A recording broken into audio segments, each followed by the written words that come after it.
Go ahead and turn to 2 Samuel chapter 11. If you remember back from our introduction quite a few weeks ago, I gave us kind of a general outline of the book of 2 Samuel. The first 10 chapters portray David in all of his goodness, his righteousness, a man after God's own heart. We see that God is fulfilling His promise to David during that time to make him king. And then I mentioned that the next 10 chapters, chapter 10 through 20, or chapter 11 through 20, takes a different or a darker turn. It's actually not a good time for David, is the best way to describe it.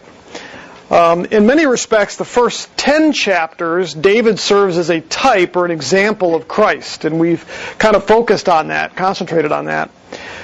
In these next 10 chapters, I think it would be fair to say that rather than serving as a type of Christ, he still does to some degree, he almost serves more as a type of Israel, meaning an example of Israel and Israel's sin and the consequences. And we sort of see that in David. And so the next 10 chapters that we go through are going to be a little bit different than the first 10.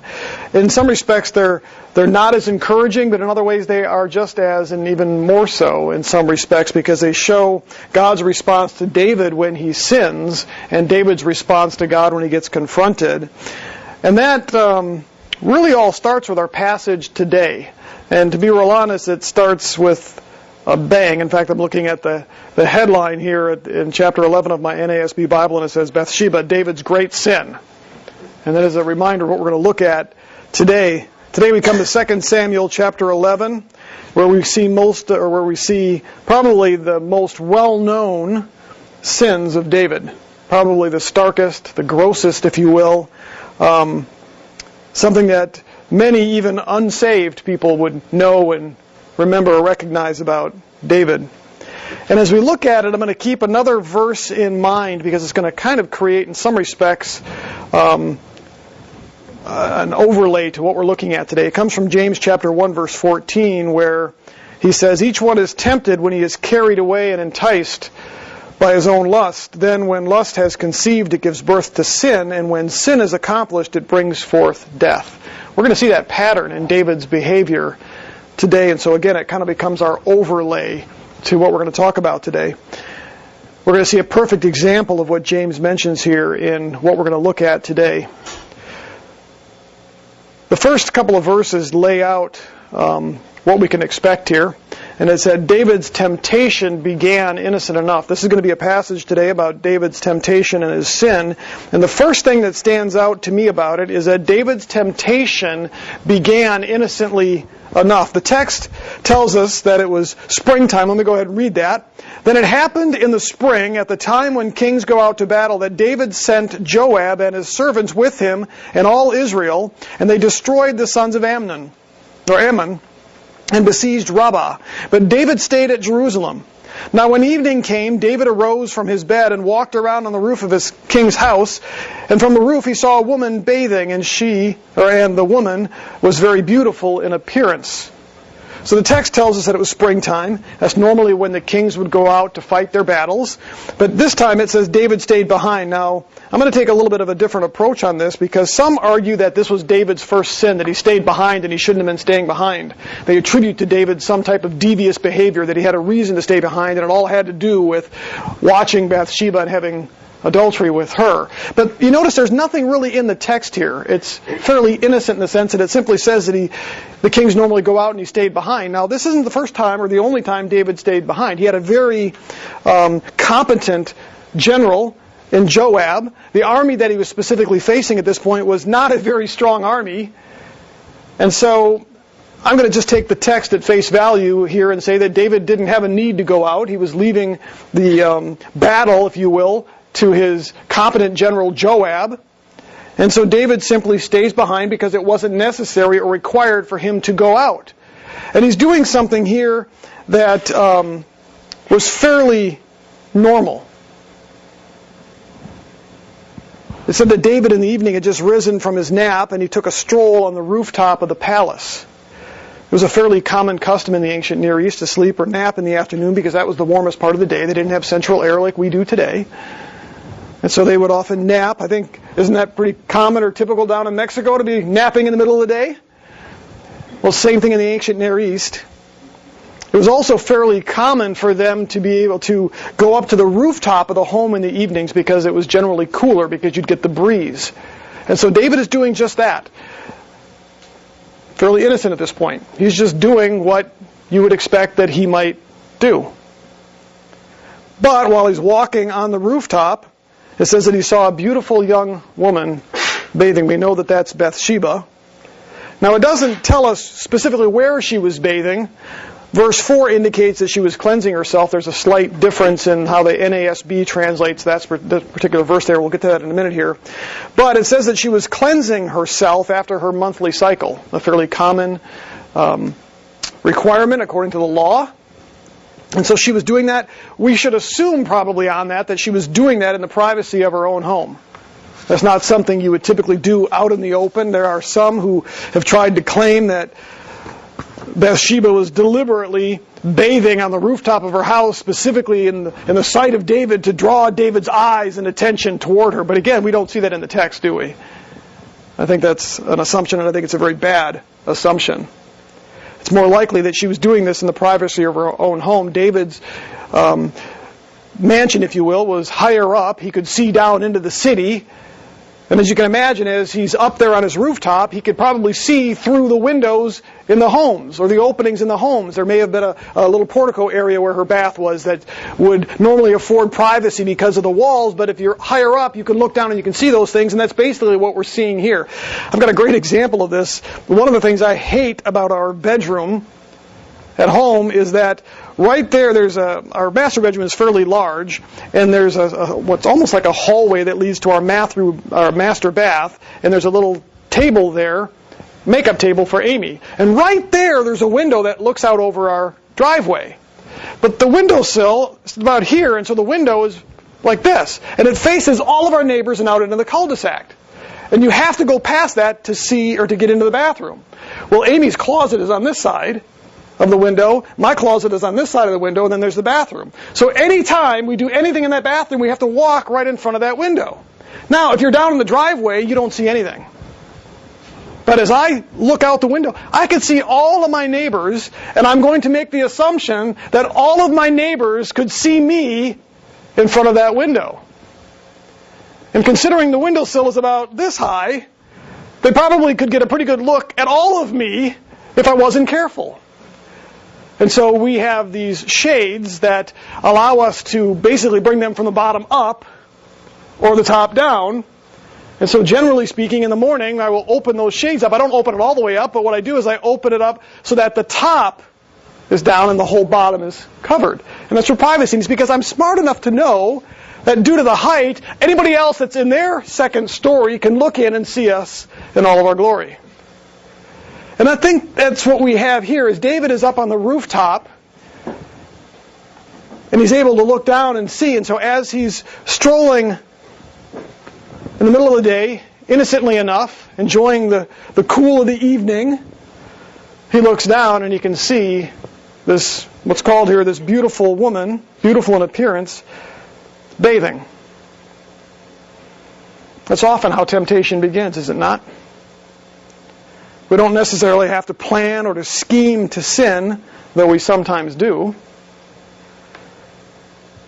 And we'll see that in a moment with David. Temptation often begins simply in the course of everyday activities or events, and sometimes when we least expect it. I don't believe David was staying home from war, specifically so that he might sin. I don't think he was up on his rooftop, specifically spying out Bathsheba, deliberately looking for an opportunity. The text simply presents this as David walking in the cool of the evening up on his rooftop, and Bathsheba catches his eye. And so David's temptation began innocently enough, which is often the way that it is. We don't have to go out looking for opportunities to sin because they will oftentimes find us in the normal course of our daily events. So what happened? Well, the problem really ultimately was that David allowed himself to be carried away and enticed by his own desires, his own lust. That's what James tells us exactly what will happen if we're not careful. And we see that here with David. So the second point today is that David allowed himself to be carried away and enticed by his own lust or his own desire. We're in verses 3 through 5. I'll read those in a little bit.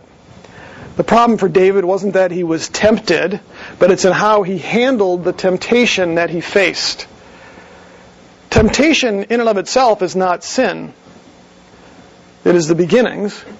And it's when that temptation is engaged in that it ultimately will lead to sin. And that's what we see here with David. Temptation is a part of life because of our sin nature. Paul told us that no temptation has overtaken us except that which is common to man. That's 1 Corinthians chapter 10.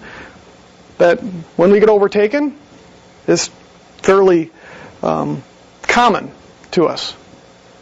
In fact, Jesus himself, it says, was tempted in Hebrews chapter 4, does it not? It says he was tempted yet without sin. Temptation is a part of human nature. It's who we are. Adam and Eve, who were still in a perfect state, were tempted in the garden. Paul also wrote in 1 Corinthians chapter 10, God is faithful. He will not allow us to be tempted beyond what we are able to bear, but with the temptation will provide the way of escape also, so that you will also be able to endure it. So here we have the situation where we're told we'll all face temptation because it's common. Jesus faced temptation. But even in that temptation, because God is faithful, He will allow us an opportunity to escape it, which means we don't have to sin. Now that's especially true here of us believers because we have the Holy Spirit within us. And imagine if those of us with the Holy Spirit still struggle sometimes with temptation. It is, I will say, impossible or nearly impossible without the work of the Holy Spirit. Now, according to the Bible, temptation becomes a problem when we allow ourselves, as James says, to be carried away and enticed by that lust, or by our desires is a better word for that. And inevitably, he says, that will then conceive and give birth to sin. So what's the problem? The problem is that we allow that temptation to ultimately carry us away and to entice us. And it's exactly what we see with David. This is where David first failed, and we see the progression in his temptation to sin. He had an opportunity to look away. He should have taken it.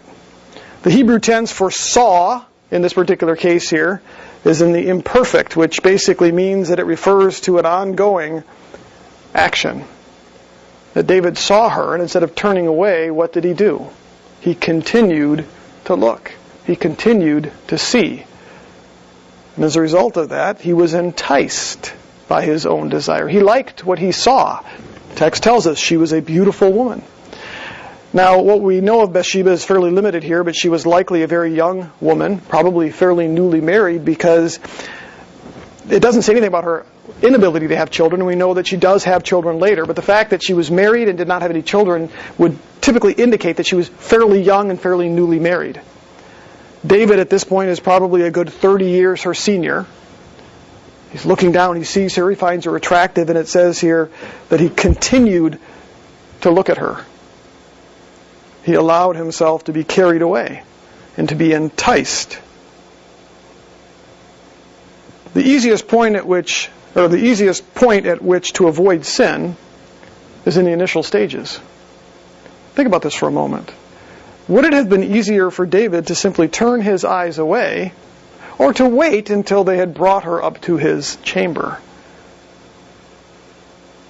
And that is why this pattern that James talked about, we're carried away and enticed, why that is such a critical stage in temptation. Will we allow ourselves to be carried away and enticed? Because James tells us, if we do that, and when we do that, it will give birth then to sin. Which means the point at which to stop the temptation, or the progression towards sin, is at those earliest stages. David should not have continued to look. Should have turned his eyes away. Should have done what Joseph did when Potiphar's wife tried to entice him. And what did he do? Got his little boogie legs on. Booked out the door. So David allowed himself to be carried away and enticed. Look at verse 3. It says, so David sent and inquired about the woman. Notice the extra step there. It went from simply looking to now, I want to get some information about her. Maybe at this point David was just trying to tell himself, I just want to know who she is. I have no intent on bringing her to me. I just want to know who she is. I'm kind of curious. It's like those office affairs that start sometimes between a boss and a secretary, A little interested in her. But he's married. He would never consider having an affair. But he starts to involve himself with her personal life and spend more time with her and progresses oftentimes from there. And so David here sends and inquires about the woman. So what reason would David have to seek information about Bathsheba? He has no reason to do that other than he's now interested. He's enticed. He was a married man. In fact, at this time, he actually had at least 7 of his own wives, plus he had inherited the concubines from Saul. I would say that's a problem. It's fairly common in his culture, especially among kings. We also have to assume that David was intimately familiar with the law, which condemned adultery. In fact, I've been studying through later chapters here with Absalom when he basically takes and defiles David's concubines, and some of the passages in the Old Testament that specifically talk about not just adultery and having to stone adulterers, but also the significant increase in that sin, if you will, when it's your own father to whom you commit adultery against. David would have been intimately familiar with that. We've seen so far his love for the law of the Lord. Look at some of the Psalms that David wrote. He understood. He would have known that this was a violation of the law. He would have had no reason to ask about Bathsheba. But yet, he did. He sought information. The only reason he might have done that was because, again, he was enticed and carried away by his own desire. By the time we get to the second half of verse 3, David has crossed the line. He's given in to the temptation. Look at second half of verse 3, and we'll read out through verse 5. It says this. And one said, Is this not Bathsheba, the daughter of Eliam, the wife of Uriah the Hittite? David sent messengers and took her. And when she came to him, he lay with her, and when she had purified herself from her uncleanness, she returned to her house. The woman conceived, and she sent and told David and said, I am pregnant. So in spite of learning that Bathsheba is the daughter of one of his most trusted generals, one of his most loyal advisors, David sends messengers to get her now. He says, go get her for me. Bring her here. Bring her to the palace. And ultimately he commits adultery. As a result of that, Bathsheba becomes pregnant. This is something else I love about the Scriptures, the irony here. Do you notice anything about that? What did James say happens? He uses language of pregnancy to describe how sin ultimately comes about. Talks about us being drawn away and enticed by our own desires. And then how that conceives and ultimately gives birth to sin. And what happens with David here? Anybody else find that rather ironic? God does that a lot of times in the Scriptures. Gives us great word pictures and those little twists that make us kind of go, wow. And this is one of those examples. In David's case, we have not just his sin leading to adultery, but to physical pregnancy in Bathsheba. His sin literally gave birth. Did it not? And so we find Bathsheba here pregnant because of David's sin. It's been trendy lately here to do 2 things. One is to accuse David of rape here, especially with the Me Too movement. Another trend is to make Bathsheba part of the sin and describe her as wanting it, deliberately bathing out naked so David could see her. But I think what this likely presents is Bathsheba being taken under duress. Partly, imagine this, a young woman, newly married, at home when her husband's away at war, and a king, the most powerful man in all of Israel, sends for you. It may have even made her wonder a little bit, why would the king call me? Well, her husband's one of his best commanders. She may have gone innocently enough just because the king is asking. Maybe he's got news of her husband. Who knows? But I think it's a leap to draw Bathsheba into this. In fact, nowhere is Bathsheba ever condemned for this act. And in fact, the rest of the scriptures paint her in fairly positive light. I would argue that she was a young woman who was taken away by a powerful king who was 30 years her senior, and likely dragged into adultery here under duress. Whether or not that would be rape, we could argue and debate that. Either way, David took advantage of her. It was a terrible thing. It was condemned by the law, and ultimately David should have received death as a result. This was a pretty heinous sin. But as shocking as his behavior is up until this point, well, let me just clarify one thing. I mentioned to you the second part of verse 5, verse 4 says, and when she had purified herself from her uncleanness, she returned to her house. The NASB is the only one that translates it as an event that took place after. In other words, she somehow, after the adultery, had cleansed herself and then went home. Most of your other English translations treat that as a parenthetical statement. I believe that it's just that, a parenthetical statement, that the cleansing was done beforehand, that David saw her while she was cleansing herself. And I don't know how critical that is. I just know that some of you might have a different rendering in your scriptures, which is why I pointed out. But the New American Standard is the only one that translates it as an event that took place after the sin with David. I don't necessarily have a problem with that, except that there's a reason why most of the other translations basically treat it as parenthetical. She had been bathing herself beforehand. So if you have any questions about that, you can ask a little bit later, depending on your translation, but most of them treat it that way. But let's go back. As shocking as David's behavior has been up until this point, what comes next is even more so, as David tries to cover up his sin. Third point today is that David's sin led to a spiral of other sins and wickedness. It didn't stop with his one sin with Bathsheba. It continued on. In fact, his latter sins were worse than the first in some respects. There's 3 attempts here by David to cover this up. His first attempt to cover up his sin is to recall Uriah, her husband, from the front and to encourage him to go home and to sleep with his wife. In other words, man, if he can go home, sleep with her, they'll think the baby's his.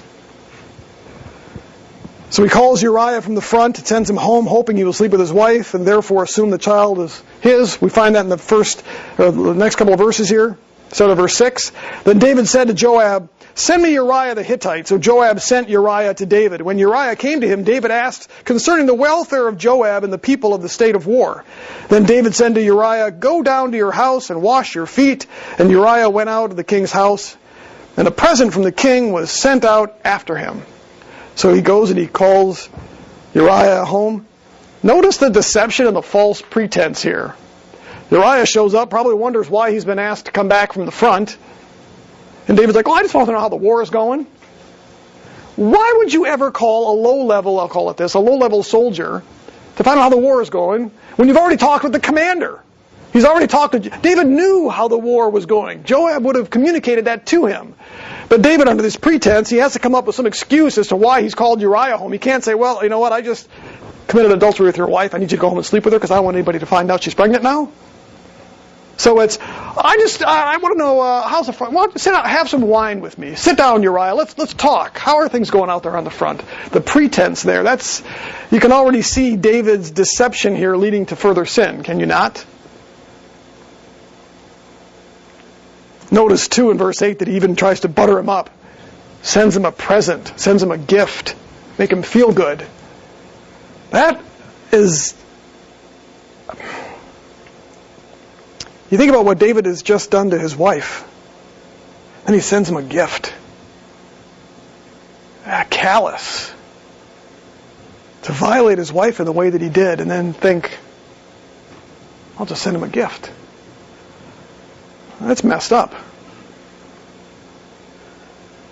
Well, David's first attempt actually fails here. Look at verses 9 through 11. But Uriah slept at the door of the king's house with all the servants of his lord and did not go down to his house.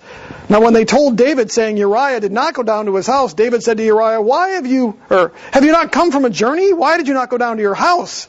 Uriah said to David, the ark and Israel and Judah are staying in temporary shelters, and my lord Joab and the servants of my lord are camping in the open field. Shall I then go to my house to eat and to drink and to lie with my wife? By your life and the life of your soul, I will not do this thing. Ouch. Look at the loyalty. This passage seeps this incredible character of this man Uriah, who basically says, I can't go to my wife. The men that I serve with are still sleeping in the field. My commander's out there. Even the Ark of God, he's living in a tent too. I can't do this. He even mentions this, by your life and the life of your soul, David. I can't do this. I'm your servant. I'm serving you out there in the battle. I cannot go and take advantage of the luxury of being home with my wife when nobody else can. And so he sleeps with the servants of David. Boy, that's just, I think God gives us some insight here, and he contrasts the loyalty of Uriah to David and to the other men, and contrasts that with David's lack of loyalty to Uriah, his soldier, by taking advantage of his wife. Well, so David then has to readjust. He's going to make a second attempt to cover up his sin because his first plan didn't go so well. Verses 12 through 13. Then David said to Uriah, "Stay here today also, and tomorrow I will let you go." So Uriah remained in Jerusalem that day and the next. Now David called him, and he ate and drank before him, and he made him drunk. And in the evening he went out to lie on his bed with the Lord's servants, but he did not go down to his house. So David's second attempt now to cover up his sin is to get Uriah drunk, thinking he'll lose his faculties and he'll go home and he'll sleep with his wife. And once again now, nobody will know. I don't think we have to argue that was sin as well. Because now it went from just being deceptive to trying to manipulate and to control Uriah's behavior by getting him drunk. The Bible tells us that being drunk is wrong. David would have known that. But he uses that as his trick and his arsenal to try to manipulate Uriah to now cover up David's sin. He's become much more desperate. And again, Uriah, even when he's drunk, doesn't go home, but goes back to the servants' quarters and sleeps with them. David's third attempt to cover up his sin takes a dark and wicked turn now, because at this point he feels his only recourse is to eliminate Uriah and to marry his wife. Because in doing so, by marrying Bathsheba, if he can present it as, Uriah died in battle, I've done a good thing, I've married his wife, and she's pregnant because we just had a child. But another great way to cover up your sin, because nobody would be the wiser. Look at verses 14. We're going to read a chunk right now, 14 through 27. Now in the morning, David wrote a letter to Joab and sent it by the hand of Uriah. He had written in the letter saying, "Place Uriah in the front line of the fiercest battle and withdraw from him so that he may be struck down and die." So it was, as Joab kept watch on the city, that he put Uriah at the place where he knew there were valiant men.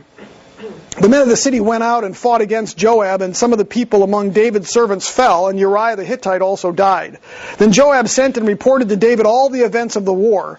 He charged the messenger, saying, "When you have finished telling all the events of the war to the king, and if it happens that the king's wrath rises and he says to you, 'Why did you go so near to the city to fight?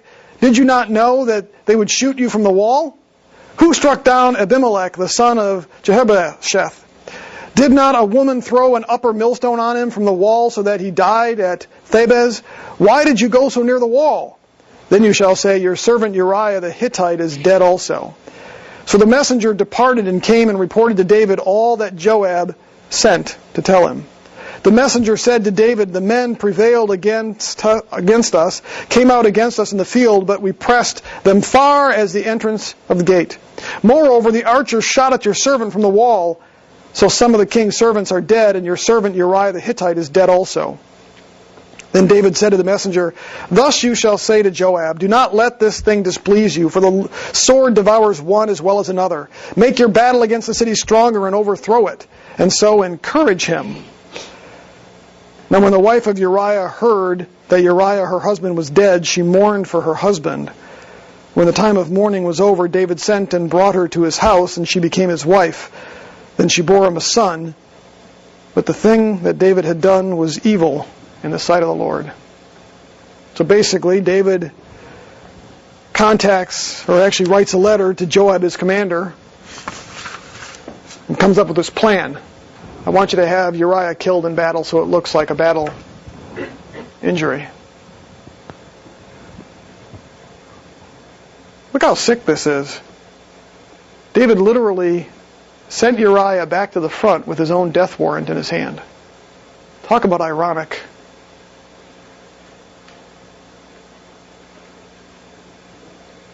David orders Joab, his military commander, the one who's supposed to be responsible for the care of his men, asks him to do something that is totally contrary to his position. You talk to any military commander and he will tell you about his heart and his compassion for the men that he's supposed to care for and everything that he's supposed to do to care for them. And what David says is, I need you to go against that, Joab. I need this man eliminated.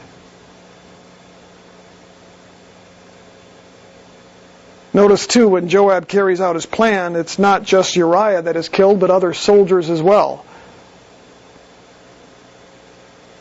Even David's response when he learns Uriah is dead is sort of stomach-turning. Look at verse 25 again. Then David said to the messenger, Thus you shall say to Joab, Do not let this thing displease you, for the sword devours one as well as another. Make your battle against the city stronger and overthrow it, and so encourage him. In other words, David basically says, Don't worry about it, Joab. Yeah, I know you're responsible for having some guy killed now. Don't worry about it. It just happens in time of war. And oh, by the way, just go ahead and ransack the city. Maybe that'll make you feel better if you can defeat them. He's so cavalier in his attitude here. David's response indicates a wickedness, a hardness, and a callousness that's nearly impossible for us to understand or describe, let alone accept from one of God's children. Especially David. It's hard to know exactly why. It kind of catches us off guard, does it not? Isn't that the way it is usually? How many times have we seen our leaders stumble and fall, catch us off guard, shock us, and we say, What? But he was a godly leader, a godly man. What happened? It's hard for us to put our hands around. Well, James has already told us it's because we allow the temptation to progress by being enticed by our own lust, taken captive, and so it ultimately happens that when we do that, the end result is that it gives birth to sin. It's hard to stop. Once David looked down at Bathsheba and decided, I'm going to keep looking, and now I'm going to ask, and now I'm going to inquire, and now I'm going to have them bring her to me, it could not have ended any differently for David. I'm sorry, but it couldn't have. Because he allowed himself to be enticed by his own desires. He allowed it to give birth to sin. The last point is that in spite of David's attempt to cover up his sin, he couldn't hide it from the Lord. Maybe none in Israel, aside from maybe his servants would have known what he had done, because he sent them down to get her. I'm sure that they were probably wise enough to go, Isn't that the girl we brought up to David? She's pregnant now? Wasn't Uriah away he's dead now? Huh. But aside from that, Israel would have been none the wiser. So David may have been able to cover up his sin with Bathsheba for all of Israel. But again, look at verse 27, the second half. But the thing David had done was evil in the sight of the Lord. Different translations treat that a little differently. The New American Standard and the Holman refer to it as evil, David having done evil. Some of your translations, however, will say that it upset or displeased the Lord. And that's because the word that's used there, the Hebrew word ra'ah, can mean both. It can mean evil or wickedness, but it can also mean displeasure or displeasing. Those two go hand in hand. Because the Lord hates evil and He is greatly distressed and displeased by evil. So either one of those translations is appropriate for this passage. What David did was evil in the sight of the Lord, and it distressed him displeased him greatly because of it. So what do we do with this passage today? I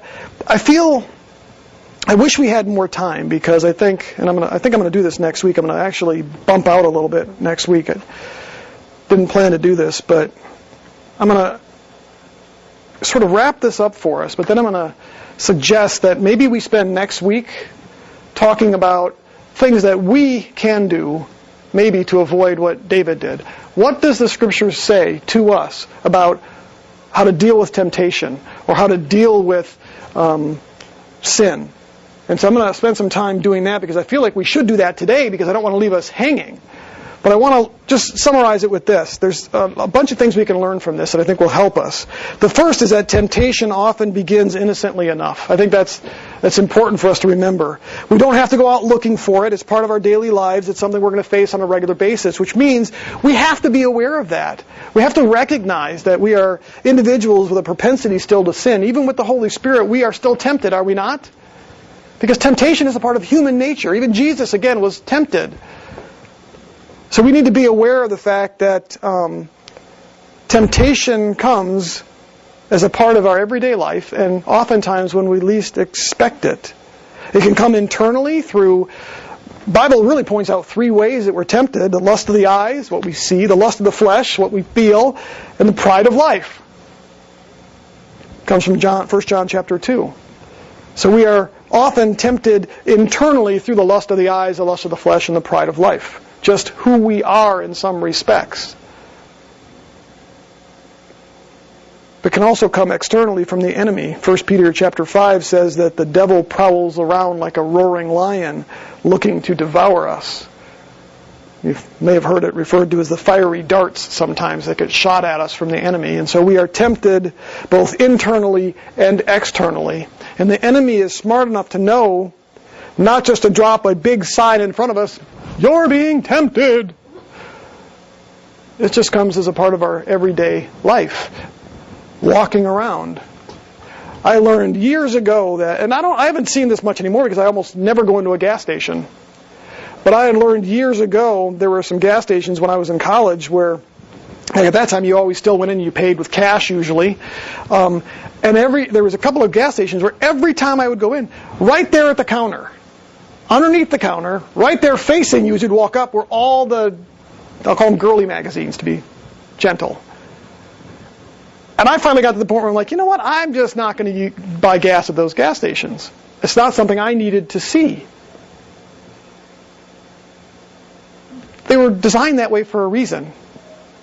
They weren't there because they knew that, just the people that really want that stuff are going to come and look for it right there, so we'll make it convenient for them. No, they have it there because they know every customer coming in to pay for gas will see that and will be enticed. I learned the same thing with walking into grocery stores. With a lot of the magazines, the Cosmopolitan and other magazines that were just inappropriate. And so I made a habit of going to certain lanes at a particular grocery store that I was at because they didn't do that at that one particular lane. They do that for a reason. We just get caught off guard sometimes. We walk into things, we see things, maybe something happens. I think I mentioned the other day or last week that I was working on Kimberly's graduation invitations and stuff, and things just were not going well. I lost my cool. I didn't sit down going, I really feel like losing my cool today. I didn't expect that I would have to do these invitations 4 times in a row because the website kept not functioning the way it should have, and as an IT guy, that drives me batty. I didn't sit down deciding I felt like sinning at that day, and I just needed to get something off my chest. So in some respects, it caught me off guard. But much like David, as I sat there, I knew things were festering. I knew that, So the first thing is that temptation often starts innocently enough and catches us off guard. Second thing that we learn from David's experience is that temptation will inevitably lead to sin if we allow it to carry us away and entice us. And that was David's problem. As I mentioned, he continued to look. And because he continued to look, then he started going, I wouldn't mind a little more information about her. I'll just inquire about her. Who is she? Temptation is always easiest to battle when it first begins. It would have been easier for David at that point to go, nope, I shouldn't keep looking. Maybe I'll walk to the other side of the roof.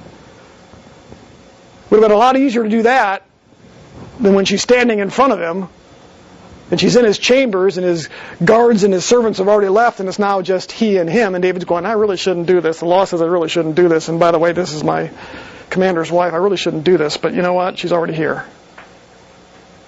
So temptation is always easiest to battle when it first begins rather than after we've entertained it and allowed it to now begin to fester within. Third thing that we can learn from this is that sin often leads to other sins. And it certainly did in David's case, did it not? What started out as lust ultimately became adultery, which ultimately led to deception, manipulation, which ultimately led to not just murder, but involving others in that murder as well. And ultimately it led to the death of not just Uriah, but other innocent men at the front. Talk about a cascading effect that all began with a look.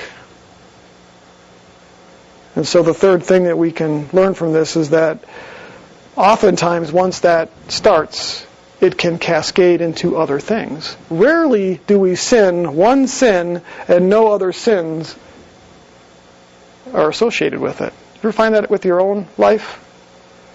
You know, you sin and then you lie about it. You got two right there, right out the door, right? Or maybe you sin and somebody confronts you on it, then you become arrogant, proud, or boastful, or argumentative. Okay. So it's rare for sin to sort of be on this island all by itself. Oftentimes there are other things that get dragged in and we try to cover it up, and that's what we learn from David here. I think the last thing we learn here is that no matter how much we try to cover up that sin, the Lord actually sees it and is displeased by it.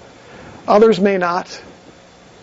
We may have covered it up, but the Lord sees it. I think what we're going to do next week is, instead of just move on to David's confrontation with Nathan, and there's this great passage coming up in 12 on how David deals with his sin, and it is remarkable. In fact, Dustin's going to spend a week. We have some Psalms that were written at this time, and Dustin's going to take a little bit of time to get into David's head for us. And so we get this remarkable confession. We see the Lord's forgiveness of David, but we see him facing some consequences as well. Even in the passage I was working on last night, I can see how as David faces the consequences God has laid out, God is still faithful and hears his prayer, still answers those prayers. He doesn't shut himself off from David. He doesn't send David away. And so we're going to see how even in the midst of this horrific sin that David's committed, the Lord's mercy and his grace and his forgiveness, because of how David handles it. Because when David's confronted, he's got very few words for the Lord. I've sinned. Doesn't go on and explain it. Doesn't try to justify it. Just, I've sinned against the Lord. And so we're going to see these neat things that happen. So I feel bad leaving us hanging right here because I don't want you to feel as though, okay, we just slammed ourselves for sin. We're wicked, evil people and we sin. But it's kind of hard to get into those other things now and not give it adequate amount of time. But let's at least stop today's passage looking at the fact that we know going forward the Lord will forgive David for this wickedness. As graphic as it is, as disturbing as it is, when he confronts David, he says, "You're right, Lord." And the Lord is gracious and merciful and kind, even though David will face some consequences. And so I'm looking forward to that as we do that, but rest assured that if the Lord can forgive David this, can he not forgive anything? This was a man after God's own heart that did a horrific thing. But even after that, he was still referred to as a man after God's own heart. And it says an awful lot and probably more about God's grace and forgiveness than it does David. because he's desperate now at this point for God's forgiveness. Up until this point, we thought, that's a pretty good guy. We can see why he's a man after God's own heart. He seems to do just everything right. Yeah, he stumbles here and there, but he really, boy, what a great guy we can follow. And all of a sudden now we go, whoa, whoa, whoa. Maybe that's why God used him as an example for us. Because it's more about reflecting his grace, his mercy, and his forgiveness after a wicked, wicked act. But we have to recognize that it's because David actually recognized his sin, allowed the Lord to cleanse him. And so that'll become important. So I'm going to go ahead and just end on that note. I think this is a good reminder to us of the danger we face, even as God's people, the temptation that stands in front of us oftentimes because being left here in the flesh.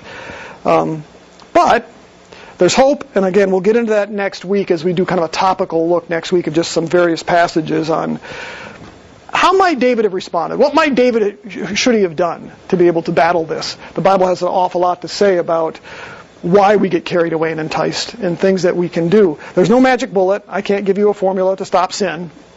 Okay, but we'll look at some of the things in the Scriptures that will help us as believers to maybe not end up where David ended up in this case, if you will.